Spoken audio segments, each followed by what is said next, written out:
The dissolution process allows spouses to formally end their marriage. But while that process is pending, and sometimes even before it's initiated, spouses might separate. Let's take a closer look at the impact of separation on property rights and fiduciary duties. Recall that a marital economic community arises when a couple marries, and with it comes a presumption that property acquired by either spouse is community property.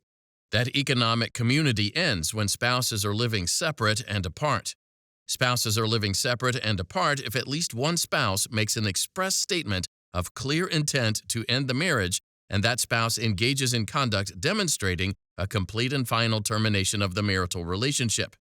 Moving out of the marital residence is one type of conduct that may support a spouse's intent and demonstrate a complete and final termination of the marriage.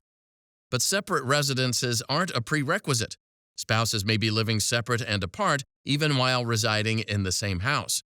The spouse claiming that the couple is nevertheless separated will need to present evidence of other conduct supporting his or her intent to end the marriage. If spouses choose, they may execute a written agreement attesting to their immediate separation, establishing a clear separation date to prevent future disputes. Imagine that after 10 years of marriage, a husband and wife have drifted apart and enter couples therapy. The sessions prove fruitless, and after 6 months, the husband decides he wants a divorce. He tells his wife and their therapist, then files for dissolution. The spouses are 8 months into a 1-year lease on their 2-bedroom apartment, and there's a heavy penalty for terminating early.